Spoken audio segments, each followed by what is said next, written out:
The Born of Pippi and its impact on Sweden.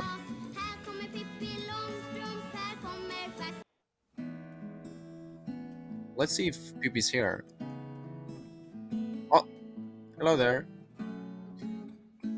I wanted to tell a little bit about you, if it's okay, and it is on the next page. Well, let's check it out. So Pippi was born in 1945 in a small town, and she lived in a very, very big yellow house all by herself called Villekulla. She had two pets living with her.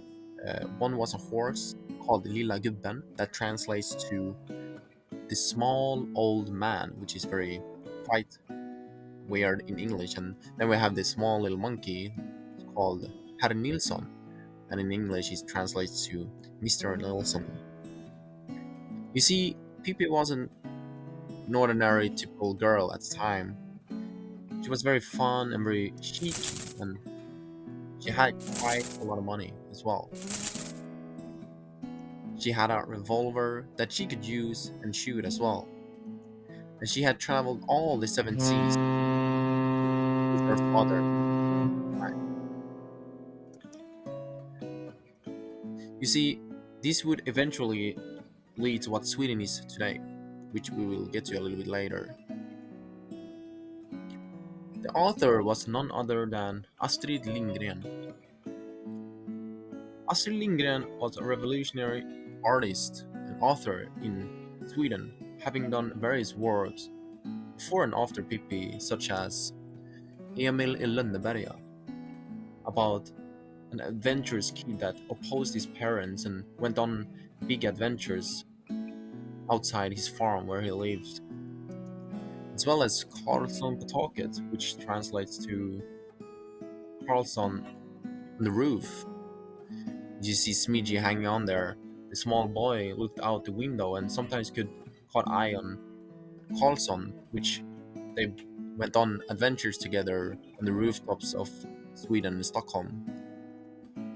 As well as a Lotta, Visst kan Lotta cykla, which translates to, of course Lotta can ride a bike, meaning that no one believed her that she could ever be able to ride a bike, but eventually in the end she proved everybody wrong. As well as the Bröderna Lejonhjärta, which translates to the brother Lionhearts, about close relation between two brothers and their brotherly bond. You see, Astrid Lindgren wrote with this concept and this subconsciously kind of meaning that was children should be children. See that gender roles for children are not yet known, and what a man is this and a woman is that. It's nothing of children's concern, and as well as social classes such as being rich or being poor is nothing that children are aware of, as well as traditions such as you can only eat candy on Saturdays is nothing that makes sense to children. So take example of Pippi Longstocking here, that she was had the strength of the strongest man in the world, and it was shown in the story when she beat Gustav, this big strong guy, and threw him out. And as well as wealth, that she saw no value in wealth. She took all the kids to the local candy store, and she bought out all the candy and gave it to all the kids in the village, as well as her state of the art appearance and way of dressing herself.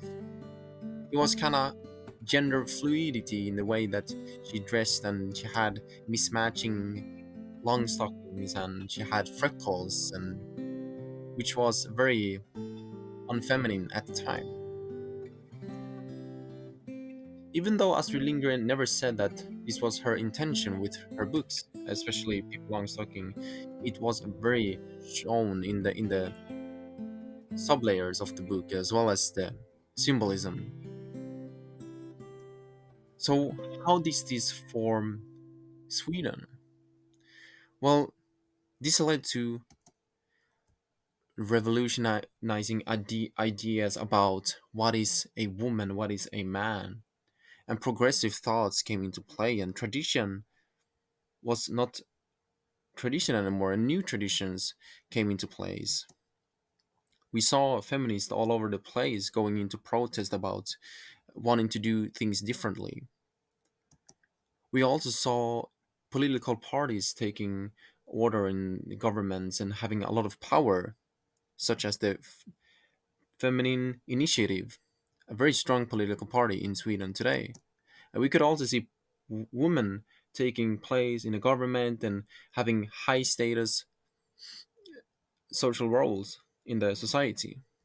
Something that all stemmed from stories such as Pippi, that anything is possible, such as gender roles as well, with man, woman, having changing the traditional set roles of what a man should do and a woman, was all also inspired by PP, or what is considered normal in relationships, that same genders could also have relationships, was also very heavily progressed after the release of Pippi Longstocking.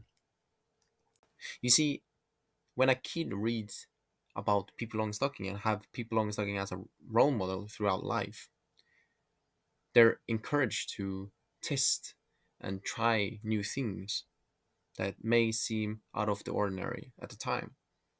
However, when enough people do this, new beliefs and ethic and morals can be established. So, from a Swede myself, I would like to say thank you, Astrid Lindgren, and thank you, Pippi Longstocking. This is John, really. Look at that. Oh my goodness, she's an impossible child. She shouldn't stick her fingers in the cake. Why not? It's tasty. Come on, ladies, help yourselves. Wait, I'm first.